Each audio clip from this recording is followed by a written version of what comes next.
reporting from the Los Angeles County Clerk office at the downtown courthouse.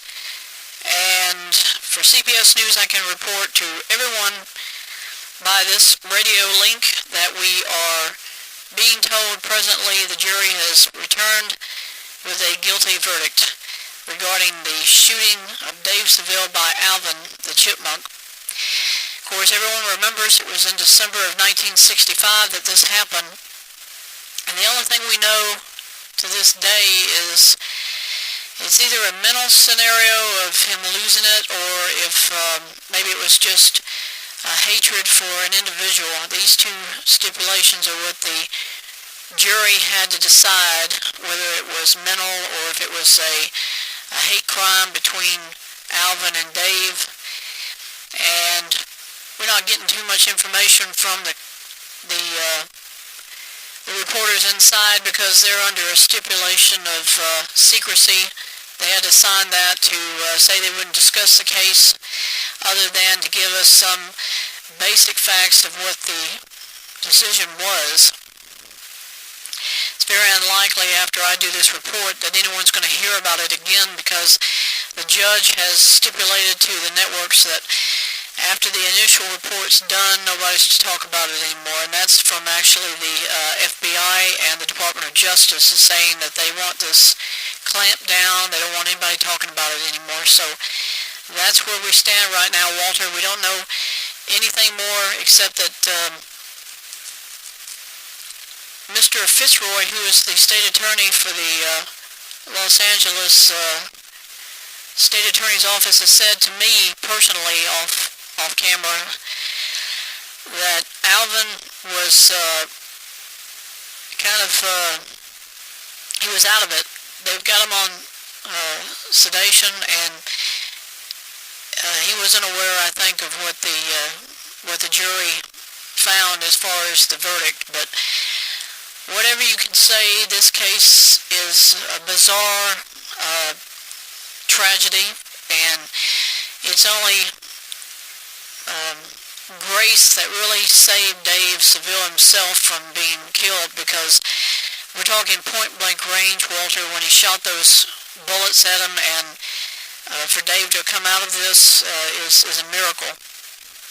So if we can get a chance to talk to any of the attorneys, the defense, or the state attorney's office, we will come back, Walter. Otherwise, this is David Carter reporting from Los Angeles for CBS News Radio on the verdict of guilty of Alvin the chipmunk, who attempted to murder Dave Seville in 1965 on Christmas morning. So I take it back now to Walter Cronkite. Thank you.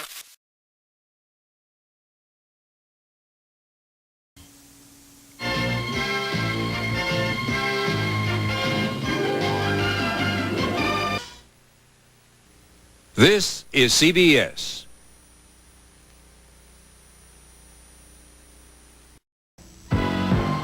Eastern Airlines announces an offer that will send you flying. Now you can fly anytime to New York for just $89 with no restrictions. Or leave today to anywhere else we fly on Eastern Super Savers, because now there are no advance purchase requirements. Plus, frequent travelers can earn free tickets and upgrades.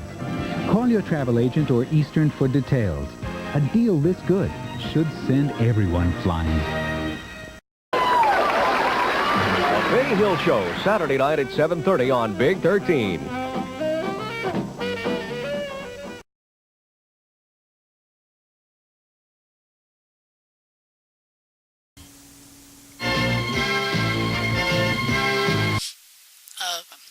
This is David Carter reporting by phone from the Los Angeles courtroom. Right now we are waiting outside for the majority of the defense and the attorney's office to come out with their reactions to what happened in regards to the judge's decision of his final determination on Alvin's case. They're not saying much to us, but I believe, Walter, that the judge went with the jury's decision about this. They said that the judge took their recommendations to heart and that he agreed with it. That's what they're telling me right now, but they're still inside the courtroom. Oh, okay, here comes Mr. Fitzroy right now. Mr. Fitzroy, this is David Carter for CBS News. What is your personal feelings about what happened today? Do you think that the judge was correct in his decisions about Alvin? I can only tell you that the state feels that the judge made the right decision. We were actually trying to get the death penalty, but the judge decided that in this case it was best that Alvin be given medical treatment and care. It was the jury's actual recommendation today that I think probably has already predetermined what the judge is going to rule in the next 2 weeks regarding this case. Mr. Fitzroy, let me ask you another question. What is your opinion of really Alvin's reaction itself? I mean, I know you were there in the courtroom watching this, and we're not getting very much of any details from the other attorneys because, you know, there are gag orders under full effect here by the judge, and this could be the only chance we'll ever have to ask you. Do you think he mentally was aware of what the judge said to him at the time that the verdict was handed down? What is your opinion? I looked in Alvin's direction when the jury gave their verdict, and I can tell you he was so heavily medicated by whatever they're giving him that I didn't see any response in his face or otherwise. I don't think he's really even aware of what's happened today. But his attorney will probably explain it to him, I'm sure. If not, the doctors who are actually giving him this medicine will probably have many opportunities to discuss it with him during the therapy sessions they're already treating him.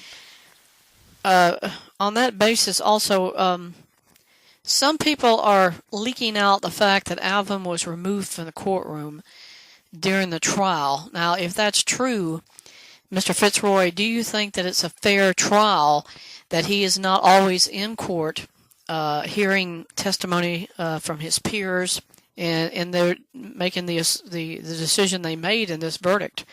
Or do you think maybe he was he taken out for other reasons besides it just being that maybe the court was saying things that y'all didn't feel he should hear? Why was he removed, or was he removed from court? Yes, he was placed in isolation on several occasions during the trial. He was very adamant and arrogant about thinking that his status as a celebrity gave him special position within the case to really just behave any way he wanted to, and the judge told him from the beginning, you're not going to do it here, and he's not getting any special treatment. So that's why a lot of times he just kind of blew up at the judge, and he blew up even at his own attorney about it. So eventually he was just taken away by the sheriff's office, and the last couple of weeks of the trial he was already being sedated, and they had him in isolation even then because he was having fights with some of the other inmates, and they just, they were at each other's throats about this whole thing. So I can't say really what is his mental status as far as is he mentally ill? I don't know. Is he faking the whole thing? Is he really just making it up? We don't even know that. So it's anyone's guess. Thank you. Well, thank you, Mr. Fitzroy, for allowing us to talk with you. Just a moment, please. Mr. Cochran, this is CBS News. We're live on the air by phone here. Can you tell us what your opinion is about the judge's decision?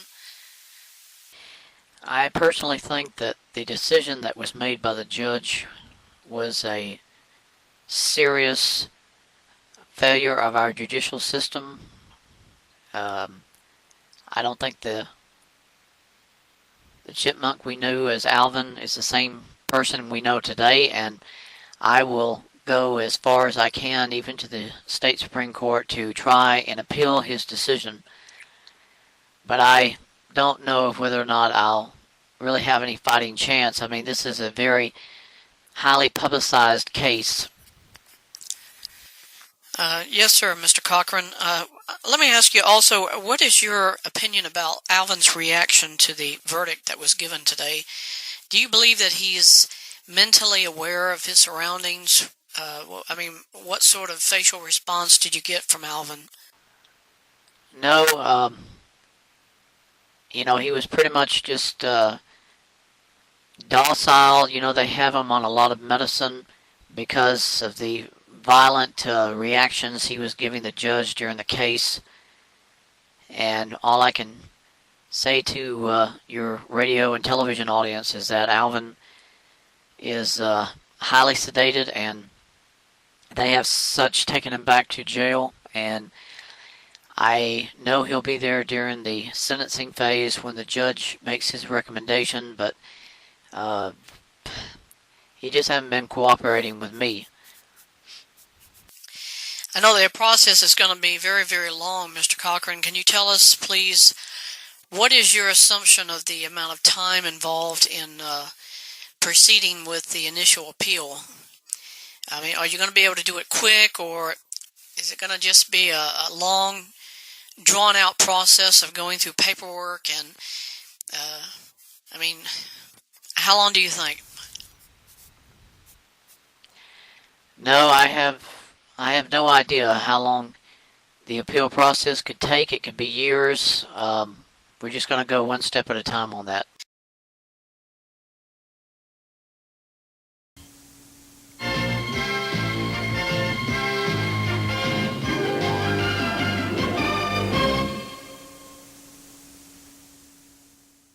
Saturday, a small town is about to receive a revelation of terror. Hey, now. Those red smudges are a kind of warning. Right here where you're standing is going to be hit by an earthquake. There is no way in the world that anybody can predict an earthquake.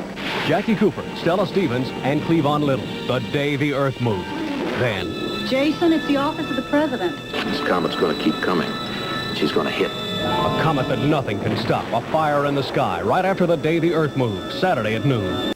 This is CBS.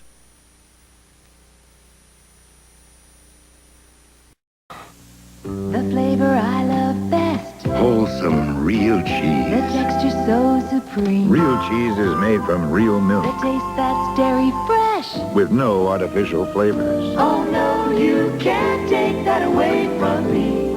Imitation cheese doesn't stack up to the pure, natural goodness of real cheese. Oh no, you can't take that away. Make your meal sing with real cheese.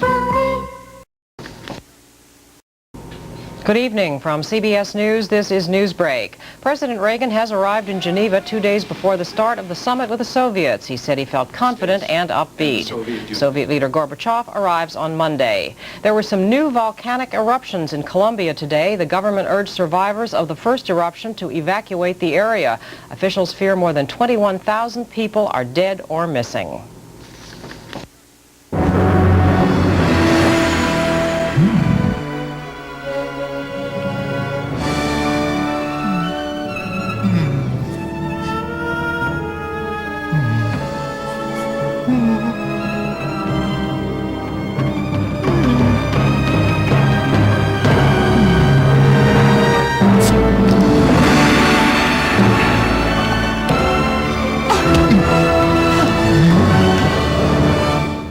This is CBS.